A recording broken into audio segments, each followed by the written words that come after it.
1.1। बच्चों हमारे पास हम 1.1 के कल 10 क्वेश्चन सोल्व कर चुके थे क्लास 12। हमारा जो चैप्टर नेम है वो है हमारा relation and function. Relation and function. बच्चों हमारा जो फर्स्ट चैप्टर है उसका कुछ एक्सरसाइज 1.1 जो है उसका हम क्वेश्चन नंबर 11 स्टार्ट करवा रहे हैं। 10 क्वेश्चन हमने कल करा दिए थे। हमारा 11वां क्वेश्चन है बच्चों, हमारे एक सेट दे रखा है। ए सेट है हमारा 1 2 3 4 5 6। हमारा रिलेशन डिफाइंड है A to A। Relation is given to us ordered pair such that B is equal to A plus 1 where A comma B belongs to set A। बच्चों हमारा क्वेश्चन ये है कि हमें गिवन जो ऑर्डर पेयर है B, condition ये है B is equal to A plus 1। Now we have to check the reflexive property। बच्चों हमारी जो रिफ्लेक्सिव प्रॉपर्टी है उसकी डेफिनेशन हमने कल बताई थी। A से belongs to relation for every A belongs to set A।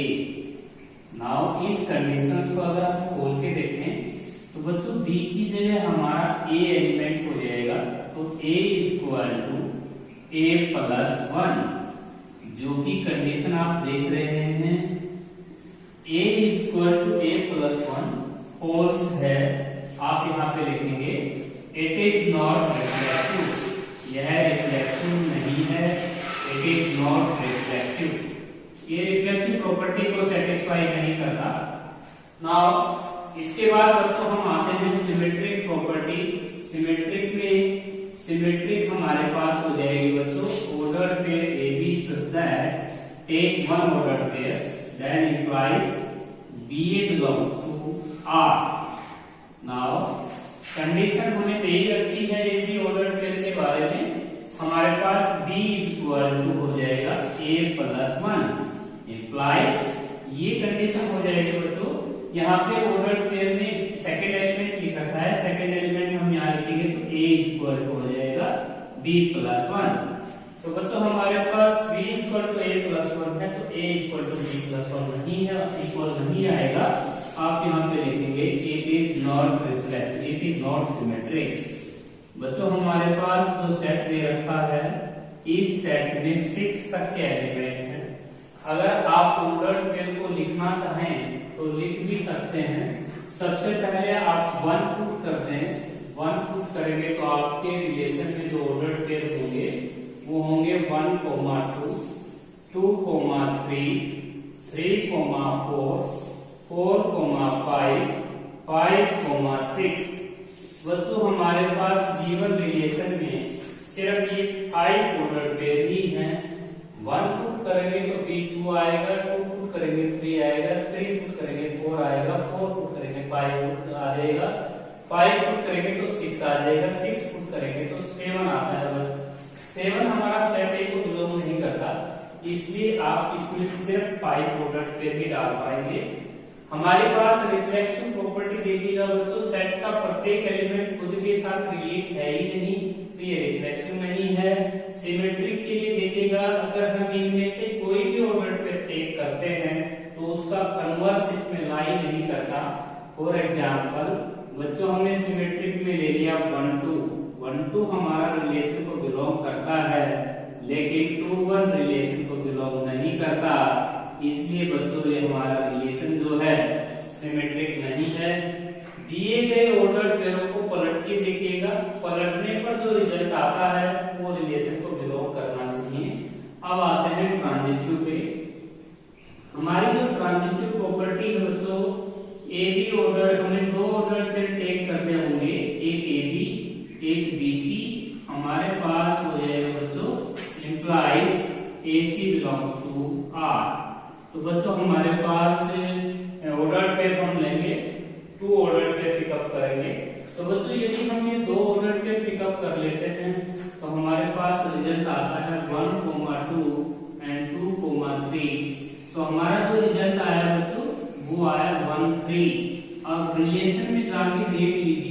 Evenly order pair लाई करता है या नहीं करता है। तो हमने देखा कि इवनली ऑर्डर पेयर रिलेशन में बिलोंग नहीं कर रहा है, तो आपका जो प्रॉपर्टी है वो ट्रांजिस्टर प्रॉपर्टी यहाँ पे सेटिस्फाई नहीं हुई। क्वेश्चन नंबर 11 बच्चों नॉट रिफ्लेक्सिव है, नॉट सिमेट्रिक है, नॉट ट्रांजिस्टिव है। इसके बाद बच्चों बहुत ही मोस्ट इंपोर्टेंट क्वेश्चन आता है हमारा question number 12 exercise 1.1 relation and function chapter number 1 का हम क्वेश्चन नंबर कर रहे हैं बच्चों 11 क्वेश्चन, सेकंड लास्ट क्वेश्चन है हमारा। L1 L2 लाइंस का सेट है बच्चों। क्वेश्चन नंबर 11 हमारे पास गिवन रिलेशन ये है बच्चों L1, L2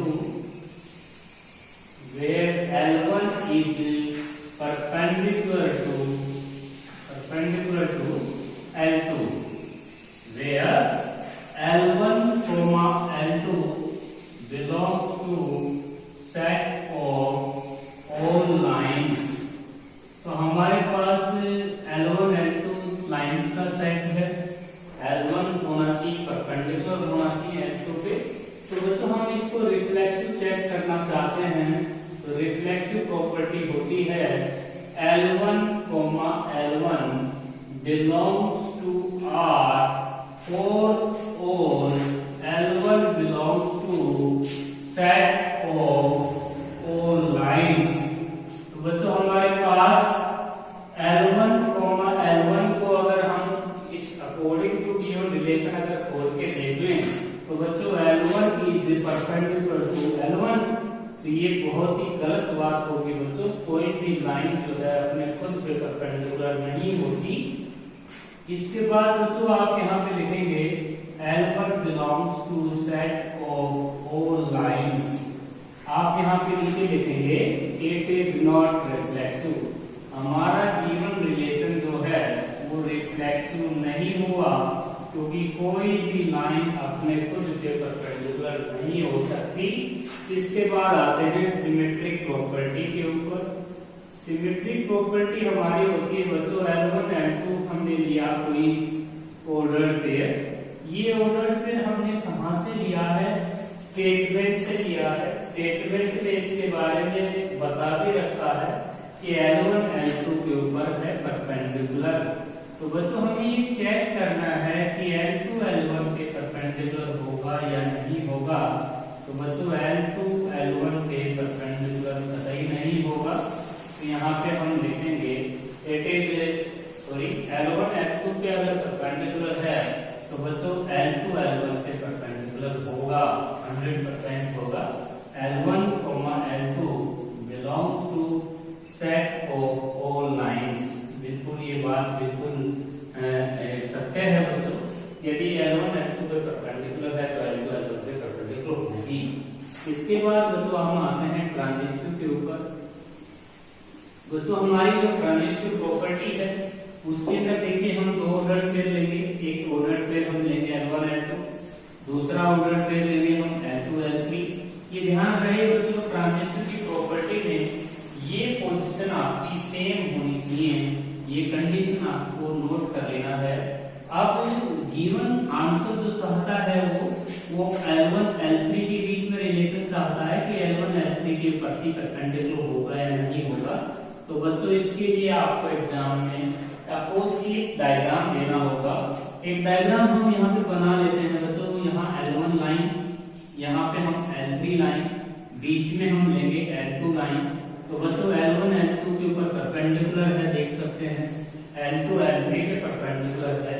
लेकिन इस डायग्राम में L1, L3 के प्रति परपेंडिकुलर नहीं है बच्चों, L1, L3 के पैरेलल जा रही है। तो हमारा जो रिलेशन है वो ट्रांजिस्टिव नहीं हुआ, इट इज नॉट ट्रांजिस्टिव। तो बच्चों हमारे पास मोस्ट इंपोर्टेंट क्वेश्चन था ये। हमारे पास लाइंस का सेट था, इसमें हमें रिफ्लेक्सिव हमारी प्रॉपर्टी सेटिस्फाई नहीं हुई, कोई लाइन खुद पे परपेंडिकुलर नहीं होगा, सिमेट्रिक हो गया है रिलेशन, और यह रिलेशन ट्रांजिस्टिव नहीं है। इसके लिए आपने अप्रोचिएट डायग्राम देना होगा। अब आते हैं बच्चों हम लास्ट क्वेश्चन के ऊपर। लास्ट हमारा क्वेश्चन है बच्चों रेशनल का सेट है। रेशनल नंबर का सेट दे रखा है और ordered pair such that condition ये है हमारी a b equal to 4 non zero rational का सेट है बच्चों। तो गिवन रिलेशन जो है हमारे पास ordered pair such that a b ordered pair such that a b equal to 4। Now a comma b belongs to non-zero rational। non-zero rational का मतलब ये होता है बच्चों कि हम रेशनल में जीरो को नहीं ले रहे हैं, बाकी हमारे सारे रेशनल आएंगे। नॉन जीरो रेशनल को हम क्यू माइनस जीरो से डिनोट भी करते हैं बच्चों, क्यू माइनस जीरो मतलब जीरो को छोड़कर। हमें इसकी रिफ्लेक्सिविटी चेक करनी है। क्वेश्चन नंबर 12 हमारा लास्ट क्वेश्चन है 1.1 का। तो हमारे पास रिफ्लेक्सिव प्रॉपर्टी होता है बच्चों, रिफ्लेक्सिव होती है बच्चों a comma a relates to itself और a belongs to non-zero rational। तो बच्चों हमारे पास ये दोनों की अगर मल्टीप्लाई हम करें तो हमारी 4 आनी चाहिए और ये प्रत्येक रेशनल की आने चाहिए बच्चों, ये प्रत्येक के लिए नहीं आएगी। It is not possible, it is not possible, ये सब रियल्स के लिए पॉसिबल नहीं है। और सॉरी रेशनल के लिए और रेशनल और रेशनल, ये सभी रेशनल के लिए सत्य नहीं है कि हमारे किसी भी नंबर की खुद के साथ मल्टीप्लाई हमेशा ही क्या आएगी। तो बच्चों यहाँ पे आप लिखें it is not possible for rational. एक रेशनल का ऐसा आपको सभी रेशनल के लिए प्रोडक्ट क्या आना चाहिए था, लेकिन ये सभी रेशनल के लिए जरूरी नहीं कि हमारे सभी रेशनल की मल्टीप्लाई खुद के साथ 4 ही आए। बच्चों जो रिफ्लेक्सिव कंडीशन होती है वो 4 एवरी के लिए होती है। 4 एवरी का मतलब होता है प्रत्येक के लिए। इसके बाद आते हैं बच्चों हमारी सिमेट्रिक प्रॉपर्टी। सिमेट्रिक देखते हैं, हमें एक ऑर्डर्ड पेयर लेना है बच्चों, उस ऑर्डर्ड पेयर का हम नाम ले रहे हैं ए बी। और ये ऑर्डर्ड पेयर हमारा क्यों आया रिलेशन में, हम जानकारी ले सकते हैं हमारे क्वेश्चन से। हम इनकी प्रोडक्ट 4 पढ़ रहे हैं, तो बच्चों हमें ये बताना है कि बी और ए की प्रोडक्ट 4 आएगी या नहीं आएगी। जब बच्चों ये रिजल्ट सत्य है कि ए और बी की मल्टीप्लाई 4 आ रही है, तो बी और ए की मल्टीप्लाई तो 4 अवश्य ही आएगी। तो आप यहाँ पे लिखेंगे ट्रू बच्चों इट इज सिमेट्रिक, यह रिलेशन सिमेट्रिक है, क्योंकि मैथमेटिक्स में ये रिजल्ट बिल्कुल सत्य है कि दो नंबर अगर आपने लिए उनकी मल्टीप्लाई अगर 4 आ रही है तो उनको पलटने पर भी मल्टीप्लाई 4 ही रहेगा। अब आते हैं लास्ट प्रॉपर्टी बच्चों ट्रांजिस्टिव। ट्रांजिस्टिव प्रॉपर्टी आपकी देखिएगा, ट्रांजिस्टिव प्रॉपर्टी में हम 2 ऑर्डर पेयर पिकअप करते हैं। एक हमने लिया ए बी, दूसरा ऑर्डर पेयर बच्चों आप लेंगे बी सी। ये ध्यान रखिए बच्चों, मैं आपको फिर बता रहा हूँ कि इस ऑर्डर पेयर की लास्ट पोजीशन इस ऑर्डर पेयर की फर्स्ट पोजीशन सेम होनी चाहिए। आपका जो रिजल्ट है बच्चों वो आना चाहिए ए कोमा सी। तो बच्चों हमें ए और सी की जो प्रोडक्ट है वो 4 आएगी या नहीं आएगी हम चेक करना चाहते हैं, ये हमें चेक करना है।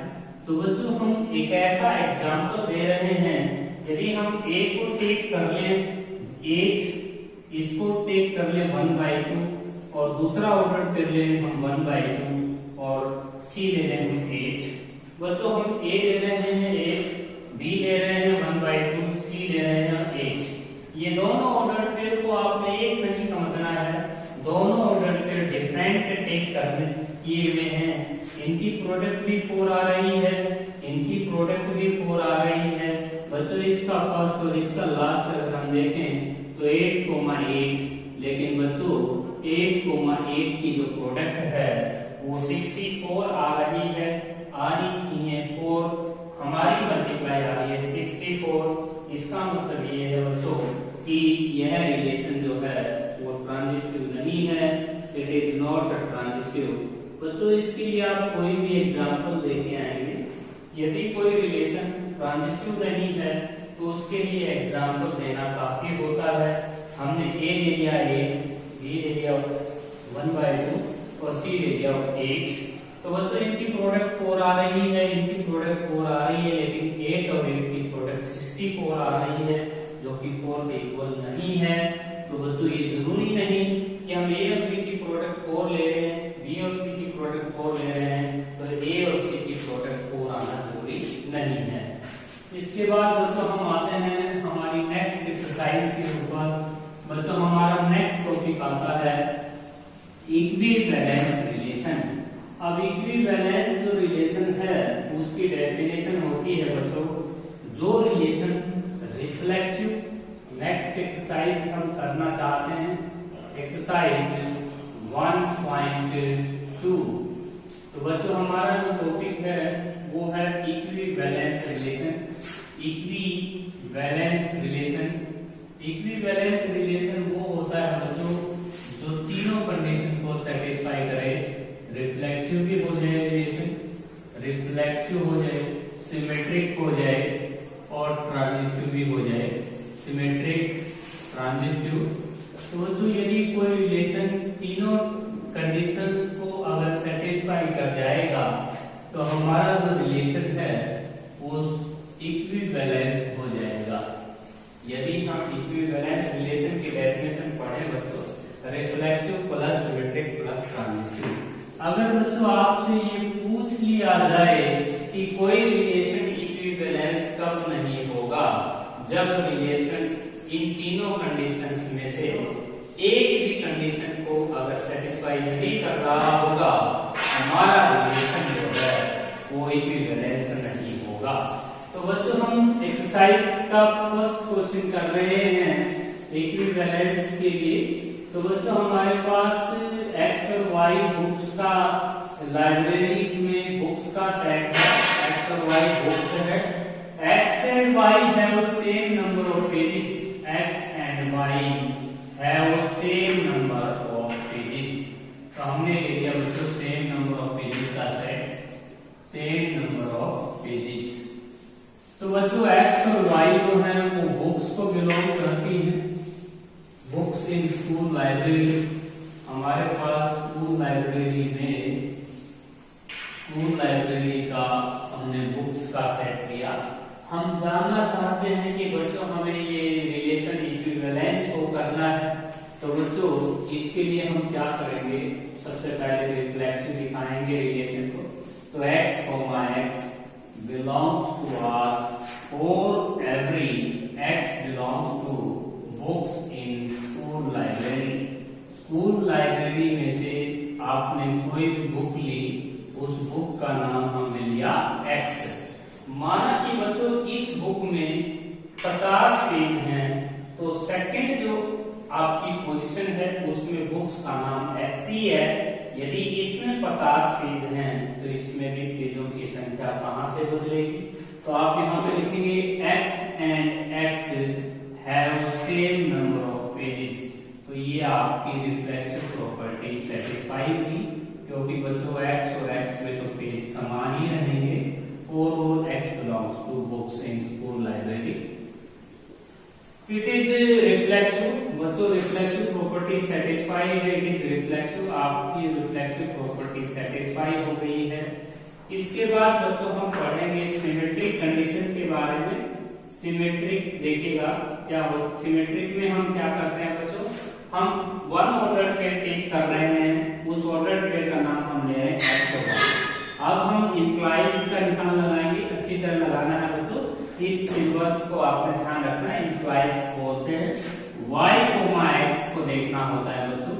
एक बात बताइए बच्चों, यदि आपने कोई बुक्स ली है उसमें सेम पेज है, यदि आप उन बुक्स की पोजीशन बदल देते हैं तो बुक्स में पेजों की संख्या तो उतनी ही रहेगी। x and y have same number of pages, have same number of pages.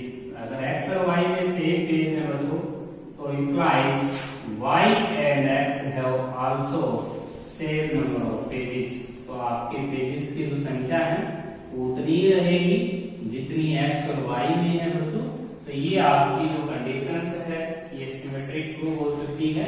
It is symmetric, यह रिलेशन सिमेट्रिक प्रॉपर्टी को सेटिस्फाई करता है। गिवन रिलेशन जो है वो रिफ्लेक्सिव भी हो चुका है, सिमेट्रिक भी हो चुका है। बच्चों आप ट्रांजिटिव चेक करते हैं। ट्रांजिटिव में देखिएगा जिस क्वेश्चन में सो दैट लिखा आ जाए तो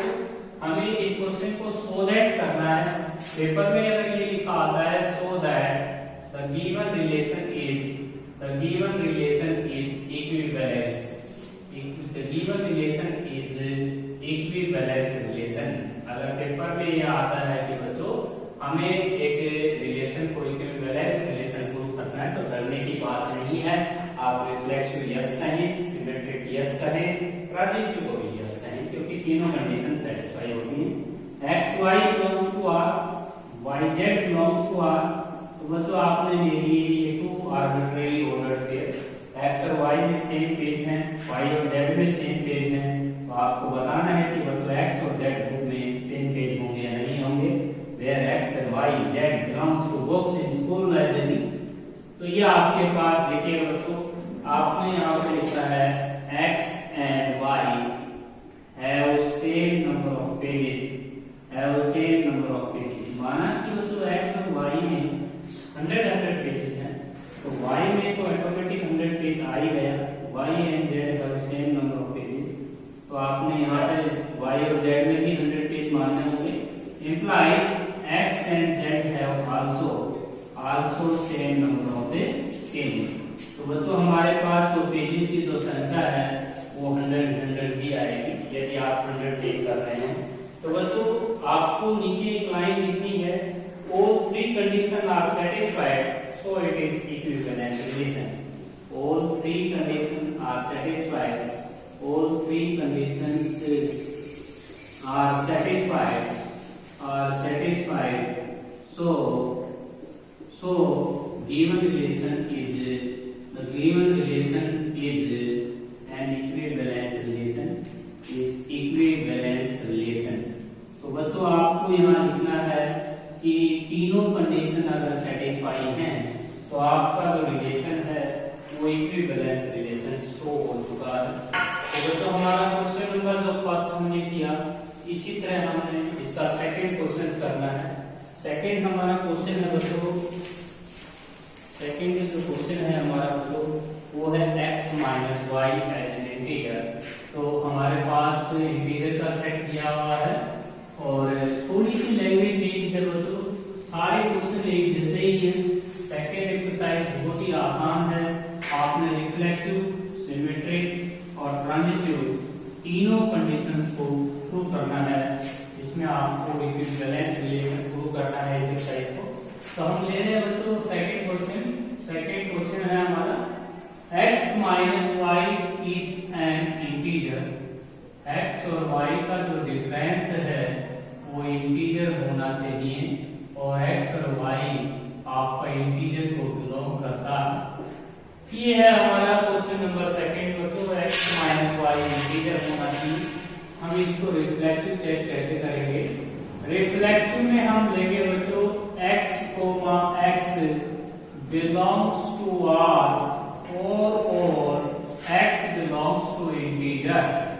बच्चों जब x और y का डिफरेंस इंटीजर है तो हमें इन दोनों का डिफरेंस करके देखना होता है। x माइनस x जो कि 0 हो जाएगा और 0 के बारे में हम कह सकते हैं बच्चों 0 एक इंटीजर है और 0 इंटीजर हो गया तो ये बात जो है 4 और 2 हो गया।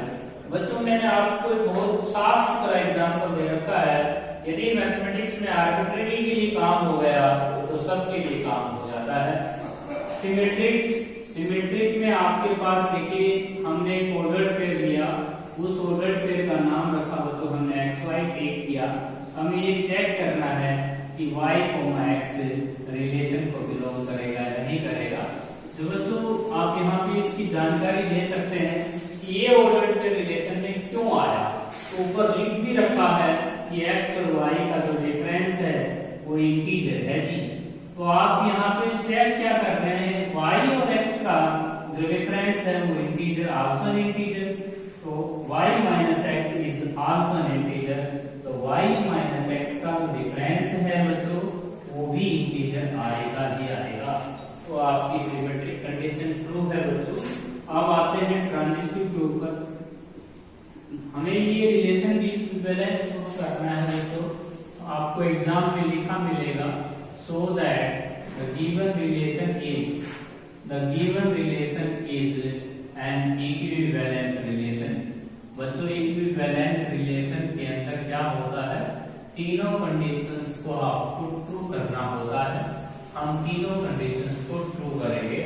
तो हमारे पास ट्रांजिस्टिव में क्या लेंगे, हम टू ऑर्डर पेयर लेंगे, xy belongs to r। Second order pair हम लेंगे बच्चों yz बिलोंग्स टू r।